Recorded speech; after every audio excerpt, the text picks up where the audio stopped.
everybody. Welcome to the Fit and Healthy Athlete podcast. I am so excited to have you. I'm Dr. Kirsten Lauritsen, and I have a great guest with us today, and we'll get to that in just a little bit.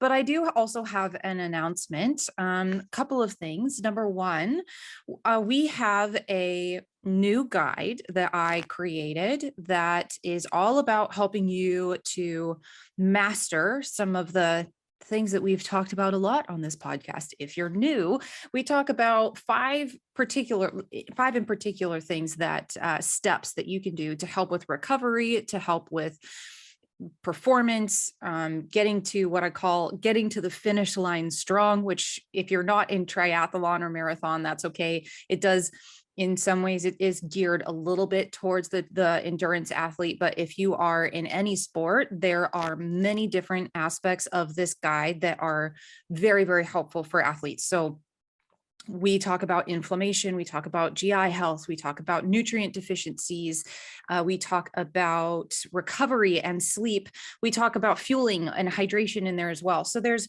a lot of aspects to the guide that are all about giving you your first steps to, first off, being able to perform really well, but also if there's an injury or a illness, or if there's something that's just holding you back from being able to really perform at the level you want to be able to perform at, this guide is a very good place to start. And it is essentially a start as far as what I work my one-on-one clients through together. So you can find that at drkirsten.com/finishstrong and grab that for yourself. So let's get into the episode. I have Allison Marie Helms. She has her PhD with us today on the show. She is a women's strength and running coach and a creator of the Women's Running Academy. After struggling with her own return to running postpartum, Allison made it her mission to empower and educate herself and others to train with purpose, respect, and understanding of their bodies through the continuum of pregnancy, postpartum, and beyond. But you'll also hear on this podcast that she doesn't just focus on postpartum. She really is centered and focused on helping runners be able to run very well. And she does that through strength training. She's also a certified personal trainer and running coach, and also a pregnancy postpartum corrective exercise specialist. In addition to her fitness expertise and experience, Allison Marie holds a doctorate in chemical engineering from Georgia Tech. She has taught everything from sixth grade science through collegiate level engineering courses, and her efficient scientific approach and passion for education help her to break complex ideas down into the simplest form of what actually works and in a way that you are actually going to do it. Allison has been featured in a variety of media outlets, including Fitfluential, Not Your Typical Mom Podcast, the Life Boss Podcast, Runner Moms Podcast, and Shape Magazine. So without further ado, I am excited for you to jump into this episode, and I hope that you enjoy it as much as we did. Hi, Allison. Welcome to the show. Thank you so much for having me. I'm excited to be here. Oh, I'm so excited to have you today. So tell us a little bit about how you got into strength training, running. What's your background as far as those things go? Running happened first a long time before strength training. I actually started running with my mom when I was young, like 9 or 10, with her and her like running friends. She is the woman who has like this group of friends and that group of friends and that group of friends, and she had her running friends. Okay. And I would just kind of go with them as my like mom time without the rest of the siblings. So got into doing some races with her and just continued on it through high school and just competitively, and then in college kind of focused more on academics, but still ran on the side. Got really back into it in grad school with running half marathons and, famous last words. I'm like, oh, sure, I'll run a half, and I'm drawing the line at a full. And then you catch the bug, and the rest is kind of history and the running saga there. Many, many, many more years of training. I got into the strength training side, and this is kind of where the postpartum conversation sort of comes into what I do. after having my first son, who's almost 9, just running did not feel good anymore. I used to just be able to it never felt like, I did the ice baths and ibuprofen and just like was able to quell it before, but it sort of all just kind of reared its ugly head after having babies, back pain, pelvic floor issues, hip stuff. And I just went down a long rabbit hole of trying to figure it all out. I think in just pure strength building, there's some nuance to it and understanding of the unique needs in your body for sure, but pure strength building goes a long way and went a long way in terms of mitigating my symptoms and building more like resiliency into my body as a runner. Yeah. But Oh yeah, my it took gosh, me a that's long time to get there. yeah, yeah, I know. Well, and strength training too isn't really one of those things that runners have a tendency to like automatically include. Mhm. So yeah, I've learned from a lot of people who are like, oh my gosh, strength training is so important, that they had some sort of reason that got them to like have Oh to yeah. figure out that they needed strength training.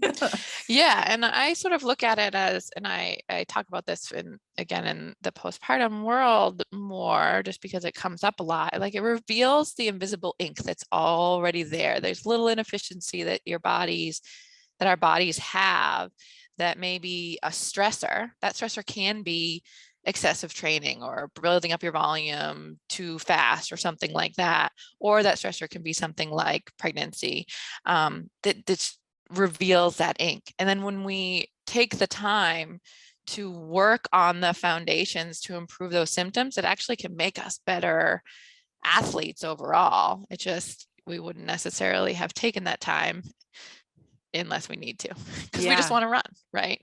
Yeah, yeah, exactly. So as far as like from maybe like a body physiological standpoint, like why is strength training so important for runners?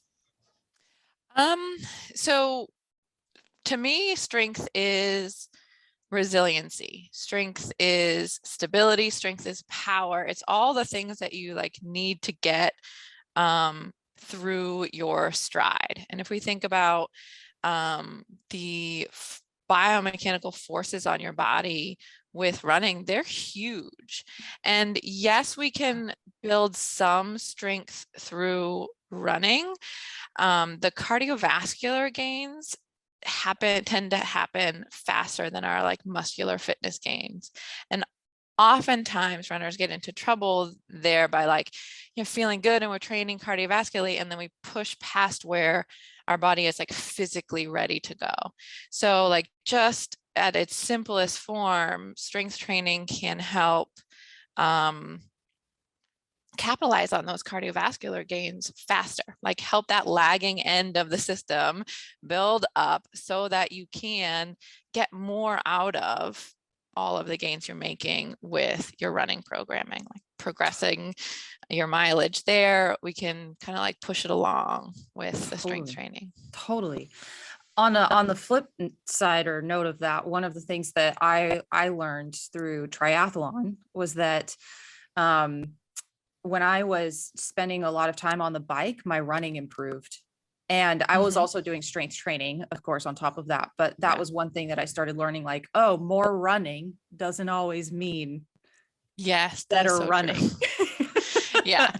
Doing There's, something different with your body just goes a long way. That Mhm. running is a very repetitive motion. So if we do other things that work on our strengths, that work on our cardiovascular fitness alongside with it, like it can only improve. I mean, Yeah. obviously, if there's this point where you layer on too much and you're doing too much, and then you're not resting, and Yes. that's That's the other another extreme side. end of the problem.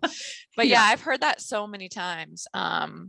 There's a local to me. There's a university, Furman University, and they have it's called FIRST. I never remember what it stands for, but it's a running research institute at Cool. Furman, and the people who work there kind of created their methodology partly because they started to get into triathlons and they were worried that it would negatively affect their running, and then they started pulling back on their running days so that they could do, and they only saw improvements in the running. I So, know, it's yeah. so crazy. Okay, so what are some of the reasons why runners tend to resist strength training that They you just see? want to run. Yeah. Mostly just they don't want to. They just want to run and have this like just starting this fear, or not necessarily fear, but just like notion that doing strength training is going to take away from their precious time that they have to run, which is a real thing, especially for busy adults. I didn't necessarily have that worry as much when I was younger. Then Yeah. it was just more, I wasn't informed. I didn't know. I Mhm. think that's a huge part of it too. You just don't, if you don't have that experience, like we talked about, that stressor that requires you to need it, you never even feel the benefits of it in the first place and just don't know to do it. And I think that can be a huge part of it. So it's like not really wanting to, but also not really having ever felt the benefits of doing it, and Yeah. got lucky, hasn't really needed needed it yet. And then the other side of it is I hear sometimes, I'm afraid that the strength training is going to make me too sore to run. Oh, yeah. And every time I get into strength training, I'm too sore to do my runs, and so I stop. And I mean, yeah, that's probably going to happen the first couple of weeks you get into strength training, because your Yeah. body's not used to it. You're introducing a new stressor into the equation. But just like you do with your running, when you start, it's hard. A mile might feel hard when you first start. Weeks, months later, a mile feels like nothing, and you build. Same thing with strength training. It takes a little bit of time to, and also some runners will get in and be like, I'm going to do this strength training and like do Yeah. it all, because that's how we roll. Yeah. and and then, yeah, of course you're going to be sore. But I think ultimately it's even the runners who have realized how important strength training is, it's still just not what we love. And Mm. when given the choice between, I only have this much time in the day, in the week to train, I want a lot of it to be running. Yeah. It's huge. Yeah, it also seems like maybe some of the barriers as well, and you can maybe speak to this too for runners, is like running is just easy in the sense of like you can just literally go for a run. Yeah. Whereas like for strength training, some don't have access to dumbbells and kettlebells and other types of things at home. So they have to Yeah. go to a gym. And if that's not something that they necessarily have access to, I think that's one barrier, at least that I've seen, that is a common one, Yeah. at least for Yeah, running. that's huge too. Yeah. And that's why when I create my programs and everything, Mhm. mostly like are things that you can do at home with very little equipment, dumbbells, a couple of resistance bands, but also I provide like, if you don't have dumbbells, here's some ideas of what you can do to like create resistance and those kinds of things too, Yeah. because yeah, I don't want that to be a barrier. And I think there is something to, a lot of runners will also do or trend more towards like the high rep, more high intensity interval style strength training, body weight stuff, where yes, that does kind of overcome the barrier that you're talking about, but it's, in my opinion, kind of like same. You're Sure. already doing that with running. Yeah. Yeah. You know, Yes. the strength training that we really need to supplement the running does in some ways require adding resistance. And yeah, that can be hard without a Yeah. gym to go to. Okay, I want to dive into that a little bit more because we just started in on a topic of strength training that I think gets confusing sometimes. First off, before I jump into that though, I just wanted to say, and we'll give all the links and stuff to all of your things and Instagram and all the stuff, but your Instagram is one that I just absolutely love to follow because you show so many different types of exercises that can be done at home that are, it's very clear that this is something you can include in your normal routine, even if you don't necessarily have access to a gym. And I just feel like you do a really good job at showing that. So for everybody that's Thank you. listening, I highly recommend you go and check her out, and the links we'll talk Thank about you. that at the end. But when we're talking about strength training programs, like I've seen and heard, and I've actually had some people on the podcast as well talking about a lot of different types of things as far as strength training goes. And it can look very different. It can look like Olympic weightlifting and like heavy weights. And then there can be this like banded work and single leg work and this sort of, kind of essence of things that you could potentially do at home. Can you talk to that a little bit as far as like the different types of strength training programs that are out there, and what maybe a good strength training program could look like? So yeah, there's a large variety of different strength training programs. Yeah. And I find a lot of the ones that are geared towards runners tend to be more of the banded work, the single leg stuff, the lighter dumbbells, the higher reps. There's nothing necessarily wrong with those things. They can be part of it. But for runners, what I like to see included, and I don't know if this is necessarily like answering your question, but what I Oh, you're like to fine. see included in terms of like types of strength training is some more purposeful, slower, heavier weights. Now, I'm not saying jump into like Olympic weightlifting right away or ever. I don't think you have to do that. But progressing to a place where maybe you start at 3 sets of 10 reps with a weight that feels comfortable for you, hard but comfortable, and then eventually progress to like 5 by 5, where you can only do 5 reps with that particular resistance. That's where we really talk about and can get into the strength building that we need to support the running. The single leg stuff, I mean, that plays I usually put in that with like accessory work to supplement the higher resistance strength stuff is very important, of course, because running is a single leg activity. Really We need to include those things. The banded work, I'm not a huge fan of band around the knees type stuff for everybody. And if you follow my Instagram, you've kind of probably seen that at this point. But when I say banded stuff, I use bands a lot more the upper body for runners to get that, because it's a reciprocal motion, and get that thoracic rotation with banded upper body rows or presses and that kind of thing.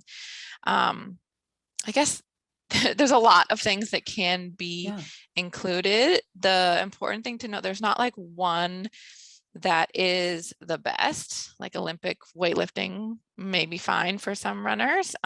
It's not necessarily to get there for everybody.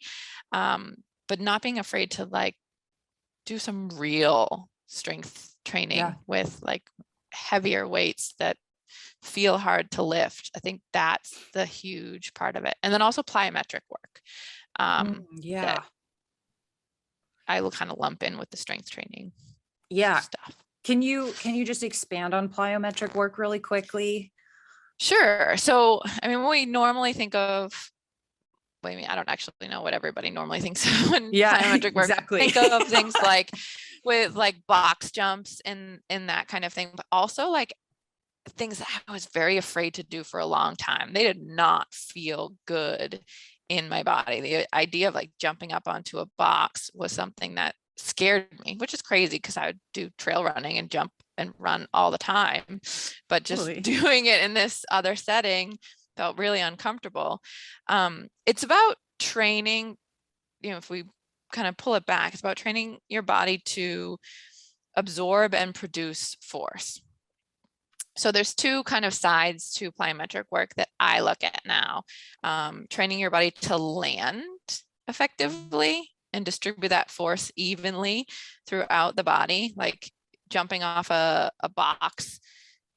Some runners will be like, oh man, like that really hurts my knees. It might, if that's where you start, but if we build up to it slowly and get your body to learn to absorb those ground reaction forces, like that's what running is. The whole landing and loading into mid stance, that's what Yes. running is. And then the second half is the production of power. So doing, instead of jumping off a box, jumping onto a box jumps, or like tuck jumps, or just any kind of jumping and producing power. That's what the second half of the running stride is, just, in bigger, more dynamic looking forms. Yeah. So we need to practice that. Just like I said, doing high intensity, lots of reps, low weight isn't what we really need, because we want to practice like the bigger, more strength. That's sort of like plyometric training is kind of the analog to that. We go slow, heavy weight, build the strength. And then with the plyometric training, we are bigger, more dynamic movements to practice that loading and landing and storing energy and propulsion, instead of just like dropping into something like a like a wet noodle. Yeah.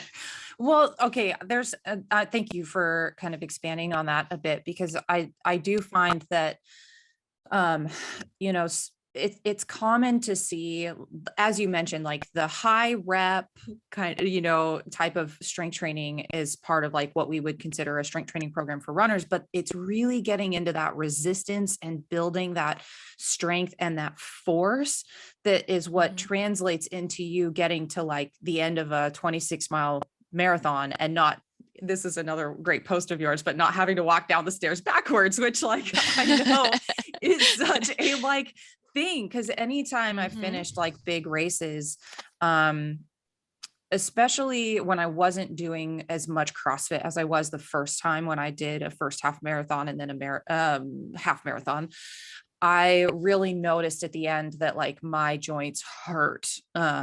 And because I wasn't doing enough of particular types of strength training to help build through those movements. And I started learning quite a bit how important that is. And it's not just about heavy weights. It's really about the specific movements that you're going to be going through in the run over and over and over again for 13 to 26 miles. It's really important. Yeah.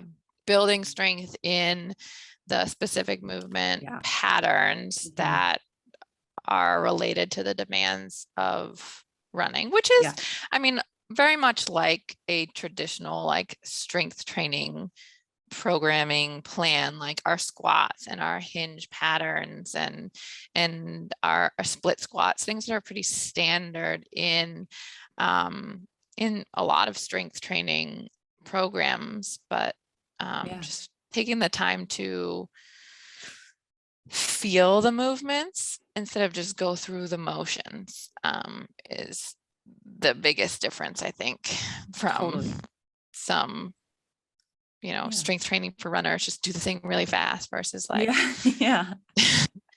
take the time, feel this, understand what the movement patterns and that kind of thing. Yeah. So there's also a really common thing that I hear, like, okay, so we need to run, and then we need to do strength training, and then we need to do nutrition and recovery, and then we also need to do mobility. One of the things I think where people get a little bit confused is like, where does mobility and like flexibility fall into place? And then where does strength fall into place? And you also have you touch on this as well in some of your stuff too, that there is a there is a difference between mobility and strength. And there's also a need for strength when you have certain levels of mobility. Can you talk to that a little bit? Yeah. So that's like mobility and strength kind of are in this weird like chicken or the egg like situation with each other in my brain, because deficits in strength in some places in our body can cause us to like hold tension and stiffen in other places to compensate. The body is very smart. It creates safety when we don't have it. This is in other places, potentially when we don't have it in places where we need it. So sometimes lack of mobility can be because we have lack of strength or stability somewhere else in the system. And that is I mean, can be a nuanced conversation person to person for sure. So that's kind of like the one side of the chicken or the egg piece. And then the other end, if we think of the mobility we need to run, for example, I have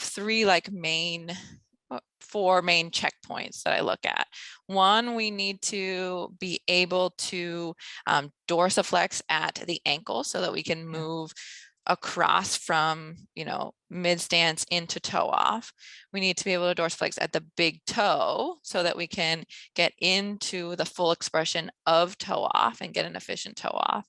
And we need to have enough mobility in the hip flexors so that we can move into full hip extension to get that toe off. Those things are all like connected to each other.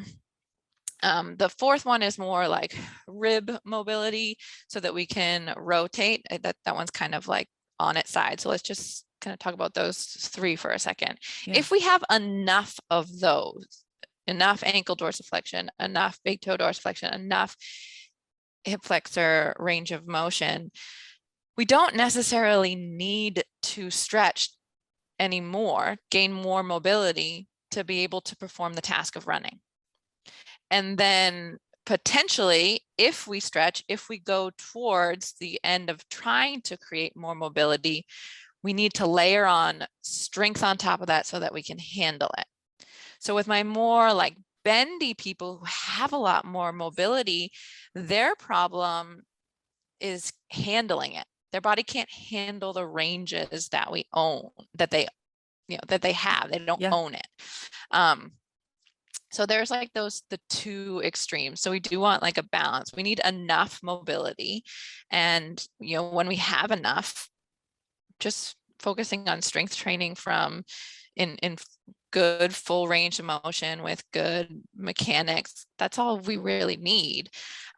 If we don't have enough, then things like mobility training or flexibility or stretching may be needed. But again, coming back to that first thing I mentioned is the question, because why is it tight? Why is this part of my body not mobile? And a lot of times it comes back to one, holding tension, creating stability there because you don't have it somewhere else. And then the other piece is, I like to think it is like, what position is your body in?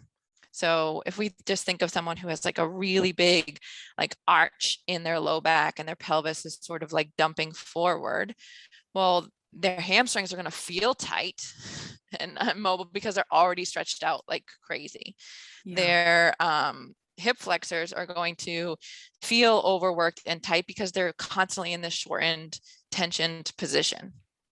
Their low back is going to feel tight because they're constantly in this arch. So it's not about those muscles being tight, but they're tight because of the position that they're in all the time. Yeah. And then again, it can be kind of nuanced in person to person, but figuring out with some very specific positions in your strength training to get you to like, I'd say like own your orientation. So orientation is what I'm talking about there, like, having a pelvis forward, you're just not having a good like stack of your body, rib cage over pelvis, over your feet, shoulders on top kind of thing.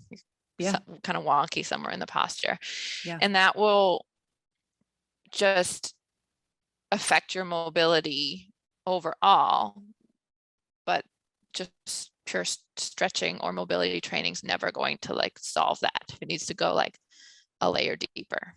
Yeah. Oh, I'm so glad we covered that, because there's so much, to being able to like be able to play any sport or do any type of like exercise training, anything like that, to be in it for the longevity and to be able to also not just think about longevity, but also healthy tissues and healthy joints and a healthy body. You have to manage both of those. And that's ultimately like what we're talking about here is like, we want to keep you moving. We want to keep you performing well. And like, I don't know that many people that like train or exercise and don't necessarily want to get better, like they don't maybe need to be Yeah. like the best, but we do want to see some improvements, right? And I Yeah. think there's a lot of balance here, that having both healthy tissues and mobility and strength, and a balance of both really helps to create that for anybody who's running or doing any type of training. Yeah. And when you um say yeah, go ahead. healthy tissue, like just make it, if you kind of like pull this full circle about how, strength is resiliency, and Yeah, working on these, like this strength and mobility, and getting to the point where you move more efficiently through your stride, that will help the forces load yeah, more like efficiently through your body. So I think of it all as like minimizing energy leaks. So energy leaks yeah, are energy that you can't use to move forward. So strength is energy efficiency. But energy leaks are also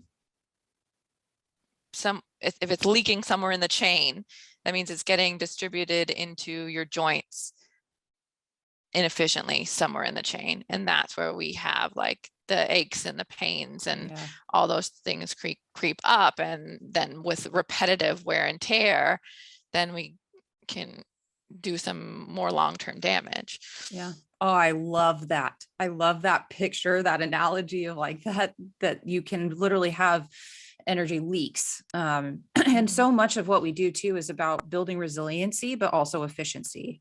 That's what Mm-hmm. that's what Yeah. And they go, creates. I think you can't have one without the other. No. Yeah, totally, totally, totally. And I talk about resiliency in a lot of different ways. Like I talk about, your resiliency to fatigue, and I talk about, keeping also your immune system resiliency. And I talk about that on the other side of things. But there's also this Yeah. this idea that you're talking about here that I love, that is that you can also build resiliency in your joints and in your tissues, that helps to prevent things like injuries and stuff that are absolutely Yeah. preventable. Like there's some that aren't, but there are a Yeah. decent amount of injuries that can be prevented. Yeah. So, I mean, I don't like to use the term prevented, honestly, sure. just because you can't like I get a little bit like feel some kind of way about terms like preventing energy or like injury or like bulletproofing your body, because like those things are going to happen. We can make them less probable. We can make your body more resilient and adaptable, and so that you can come back faster. We can give you the tools to like manage, but like we can never fully prevent it. And I feel like sometimes just saying that we can just sets you up for failure, because then when you do get injured, like, oh, I suck, like what am I doing Sure. wrong? Sure. Sure. I'm doing all the things right and I'm still getting, it can be frustrating. I mean, Sure. sport can set you up for injury, and that's just kind of like part of it sometimes. And yeah, but we can mitigate and we can make it less probable with smart training for sure. Yeah. Definitely. And fueling Definitely. and Yep. rest and all Yeah. those things. Yeah, definitely. Okay, so this is a fun one that I pulled actually from your Instagram. And you made a post about the difference between a proactive versus a reactive runner.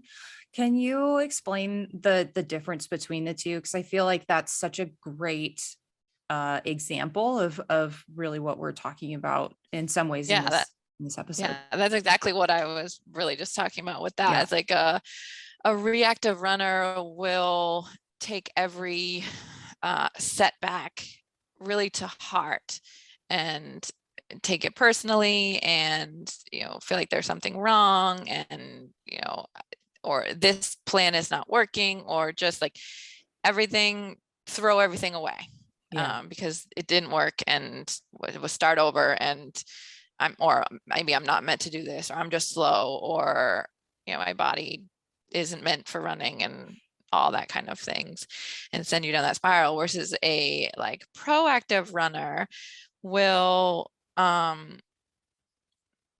take all of that as information, and an opportunity to learn and build and get stronger. Every like little failure or struggle is information. And I tell my clients this like all the time when I first, especially in those first few months when we start working together, like I'm not going to like know all the things your body needs right off the Right. bat. That's just not, I mean, I do have my assessment process and I can get to like a good place to start, but there's feedback, there's trial and error. I don't know if I love that term, so to speak, but like, there's it's a learning yes. that happens. And that's how Yeah. you get stronger. That's how you make progress. And all the things that don't go right are also part of that and information to feed the system. Yeah. Yeah, absolutely. I talk about this a lot too. I give a common example of when I was working with a mentor, and looking at working with some NFL football players. And one of the things that we saw is like, as they went through their season, like, so we would pull labs at like the beginning, the middle, and the end of their season. And one of the things you just see is their vitamin C just like tanks throughout the season. But one of the things that we found is that the ones that were proactive, right? The ones that were getting these labs run and trying to mitigate some of those losses there, if they did get injured, which again leads to that, like we can reduce the probability or the risk of an injury, but we can't necessarily say for sure that we can completely prevent injuries. But the ones that did, if they needed surgery, if they were being proactive and getting that vitamins and getting at least some vitamin C in throughout their season and just doing what they could to mitigate that a bit, their recovery on the flip side was so much faster than ones who weren't really doing anything. And so that I just loved that idea of like that proactive versus reactive athlete, because it just has a lot of benefits. And it, even though life happens, I would say you can Yeah. you can sometimes bounce back a lot faster, or just have a different mindset around when things happen, as they kind of naturally are going to happen. I had another post recently along the same lines that seemed to really resonate with people, is like, there's no starting over. And I Yes. showed a spiral instead of a circle. So even when you like hit roadblocks and you feel like you're starting over, that you circled back, if you think about it happening more as a spiral, you're constantly growing and learning. You have more tools, you have more experience under your belt. So even if it feels like, oh, I'm back at square one as far as like my mileage, I've had a lot of people feeling this way returning to running after COVID. Like, but all the work that you put in before, it still means something. Yeah. And it's going, like, you have to trust in that training as well. And there's no starting over. It's a Right. spiral. Right. I love that too. Cause I mean, we forget as well sometimes that like what you did before laid a lot of like neurons and a lot of I think that would be the Mhm. right word, plasticity in the brain, Yeah. that like it's like muscle memory in the sense of riding a bike. It comes back so much faster the next year or the next season you get on a bike, because you've Exactly. laid down that learning a while ago. And so it'll come back faster. And so, yeah, I love that. That's a great, it's not necessarily starting over. It's more of like a spiral. That's a great image. Yeah. I can't take credit for the image. It was from I think Okay. her seasonal intentions, I think, is her Instagram. I learned Cool. it from her, but I Oh, I kind of love that. put my running training spin on it. Yeah. Oh, that's so cool. Awesome. Well, this has been amazing. I know that this is going to be helpful for somebody out there, I'm sure. Did you have anything else that we didn't talk about today that you wanted to cover? I mean, I don't think I could talk about this stuff all day, I know to I be could too. honest, but but no, I mean, nothing like pressing that absolutely needs to be said. It just like, if you're someone, I did my first in-person workshop in a very long time this past weekend, just because of like life and COVID. Yeah. And we Yeah. actually lived in an RV for a couple of years before the whole like COVID thing. So like right when I got back into like living in a place where I could actually like meet people, it was like, Yeah. no, you cannot meet people. It's COVID time. So yeah, anyway, that was a total aside, but we did a strength training workshop in person, and I asked them, like, how many of you regularly strength train, and like 2 hands went up. Mhm. And I think it can be overwhelming, and you feel like there's a lot of things we talked about as far as strength training today, and you don't Yeah. have to do all of them from day one. Just pick like one little thing to start integrating, build in like one day, 10 or 15 minutes here, and then build on it. Yes, there are best practices, but you don't have to be doing all of the best practices at once on the first day that you do them. And Totally. it will take time, just like it did with your running. You started somewhere and you progressed over time. The same thing with strength training. Don't be afraid to Absolutely. start. Absolutely. So where can they find you on Instagram if they want to learn more and come say hello? My Instagram, everything, all Or my social media. Did handles I say everywhere Instagram? is, you I said, meant yeah. social Well, I mean, media. that's where I go all the time. I mean, I have a Facebook, but it's pretty much my Instagram stuff shared again. It's Allison Marie PhD for everything. So it's Allison with one L, so ALI.